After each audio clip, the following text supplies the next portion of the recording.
जय श्री राधे। राधा रानी आपकी हर इच्छा और मनोकामना को पूर्ण करे। आज मैं आपको भोग के बारे में बताऊंगी कि भोग हमें क्यों लगाना चाहिए, भोग का हमारी भक्ति की लाइन में क्या महत्व है और जो लोग भक्ति नहीं करते उसमें क्या महत्व है।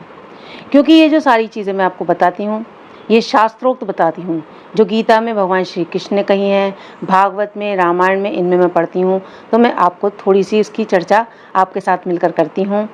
हमारा जो ये सत्संग होता है इससे आप जुड़िए और इस सत्संग को आगे भी शेयर कीजिए, क्योंकि भगवान श्री कृष्ण ने कहा है जो मेरे भक्त होते हैं वो मेरे नाम को दूसरे भक्तों तक पहुंचाते हैं, दूसरे भक्तों को बताते हैं, चर्चा करते हैं इस विषय में। आप भी अगर आपके मन में कोई प्रश्न आता है, आप ये कुछ पूछना चाहते हैं तो आप मुझसे पूछ सकते हैं। आइए अब शुरू करते हैं कि हमें भोग क्यों लगाना चाहिए, भोग का महत्व क्या है हमारे जीवन में। देखिए, भगवान श्री कृष्ण ने गीता में भी कहा है, पत्रम पुष्पम फलम तोयम समर्पयामि। जो मुझे प्रेम से पत्र, पुष्प, फूल, जल समर्पित करता है, चढ़ाता है, देता है, अर्पित करता है, उसे मैं ग्रहण करता हूँ, यानी कि वो उसको पाते हैं। जब हम भोग लगाते हैं श्री जी को, भगवान गोपाल जी को, राधा वल्लभ लाल जी को, तो वो उस भोग को पाते हैं, खाते हैं, यानी कि ग्रहण करते हैं। तो इसलिए भोग जरूर लगाना चाहिए। भोग लगाने से होता क्या है, अब आपके मन में विशेष बात है कि क्यों लगाएं हम भोग। देखिए, भोग लगाने से हम बहुत सी चीज़ों से हमें भगवान बचाते हैं। जैसे कि आप देखते होंगे कि आजकल वातावरण ऐसा दूषित है, तो क्या होता है कि भोजन पर वैसी आत्माओं का भी असर होता है। लेकिन वो जब श्री जी को भोग लग गया, गोविंद को भोग लग गया, तो वो भोग के बाद वो प्रसाद बन गया, वो भोग नहीं रहा, प्रसाद हो गया। तो उन्होंने वो पा लिया। अब आप उस भोग को अपने सारे खाने में मिलाइए, देखिए आप खाने में कितना टेस्ट आएगा। एक मैं आपको प्रैक्टिकल बात बताती हूँ। जब आप खाना बनाते हैं तो आप एक चीज़ नोटिस करना कि आप जो श्री जी को भोग लगाएं, आप जो गोपाल जी को भोग लगाएं, उस भोजन को खाना और जो आपकी किचन में खाना बना हुआ है उसको खाना, देखिए आपको टेस्ट में अपने आप ही डिफरेंस पता लग जाएगा। क्योंकि भोग लगने के बाद उसका स्वाद जो है बहुत बढ़ जाता है, क्योंकि वो प्रसादी हो जाती है। श्री जी ने उसको पाया है, उसको चखा है, तो वो प्रसादी हो जाती है। ये हमारे भाव होते हैं। अब भोग हम कैसे बनाएं? देखिए, एक तो भोग हमें शुद्ध वस्त्र पहन के, नहा के, धो के तब बनाना चाहिए। और जैसे बालक को भूख लगती है सुबह सुबह, जैसे बालक सुबह उठते के साथ ही भोग जो है भूख लगती है, तो उसे हम उन्हें क्या करें, मैं जो करती हूँ, जैसे घर में माखन रखती हूँ, या तो माखन नहीं होता तो मलाई तो मोस्टली घर में होती ही है। सुबह मैं नहाती हूँ, अपने भगवान जी को उठाती हूँ, अपने श्री जी को उठाती हूँ, अपने लाला को उठाती हूँ, और फिर उसके बाद उनको मैं मलाई चीनी का पहले भोग लगाती हूँ। भोग को आप 5 से 15 मिनट तक रख सकते हैं। ये नहीं कि लगाया और एकदम उठा लिया, ऐसे नहीं करना है। उसके बाद फिर हम उस भोग को खाते हैं। फिर उसका जो हम नाश्ता करते हैं वो हम बनाते हैं उनका। बस हाँ, एक चीज़ का आप ध्यान रखिए कि उसमें प्याज लहसुन वगैरह ना हो, क्योंकि भगवान को सात्विक भोजन का ही भोग लगता है। एक मैं आपको बताऊंगी कि आप काम करते करते भक्ति कैसे करें। बहुत से लोग कहते हैं हमारे पास टाइम नहीं है, जैसे गृहस्थी हैं या जॉब वाले हैं। हर आदमी बिजी है आज की लाइफ में, बच्चा भी बिजी है छोटा सा, उसे भी स्कूल जाना पड़ता है, उसकी नित्य क्रियाएं होती हैं। तो काम करते रहो, नाम जपते रहो, पाप की वासनाओं से बचते रहो। जैसे आप किचन में खाना बना रही हैं तो आप ये सोच के मत बनाइए कि मैं खाना बना रही हूँ, आप ये सोच के बनाइए कि मैं गोपाल जी की प्रसादी तैयारी कर रही हूँ, प्रसादी तैयार कर रही हूँ। जैसे मैं उनके लिए नाश्ता बना रही हूँ, मैं उनके लिए दोपहर का खाना बना रही हूँ। आप ऐसे मन में भाव लेके आएंगे। भगवान की जो ये भक्ति है, प्रेमामयी भक्ति, इसका बहुत बड़ा रहस्य है इस तरह से करने से। इसका रहस्य मैं आज आपको एक बात से बताती हूँ कि देखिए, पहले जिस तरह से हम एक छोटी कक्षा में एडमिशन लेते हैं नर्सरी में, तो हमें आ ई उ A B C D E F G इस तरह से पढ़ाया जाता है।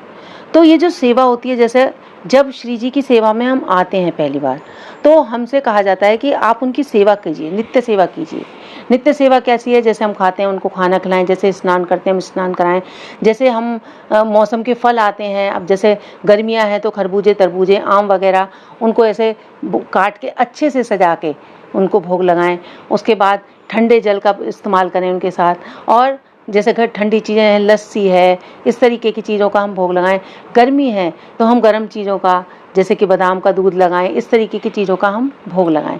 वैसे तो गोपाल जी को 56 भोग लगते हैं, लेकिन आप 8 भोग तो फिर भी लगा सकते हैं। 8 नहीं तो 5 तो लगा ही सकते हैं। जैसे सुबह आपने उठाने में लगा दिया, फिर नाश्ते का लगा दिया, फिर दोपहर को खाने का लगा दिया, फिर जब उन्हें उठाएंगे तब कुछ फल या मिठाई का लगा दिया, फिर शाम को पूजा पाठ करके आरती करके, इस तरह से 3-4 बार तो आप भी लगा सकते हैं। तो इस तरह से उनको भोग लगाएं, फिर उनको शयन कराएं।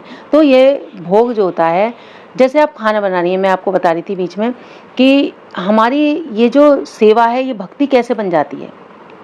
ये जो हमारे ऋषि मुनि हैं, इन्होंने एक तरह से ये समझिए जैसे वैज्ञानिक शोध करते हैं ना, इस तरीके से उन्होंने भक्ति पे शोध की है।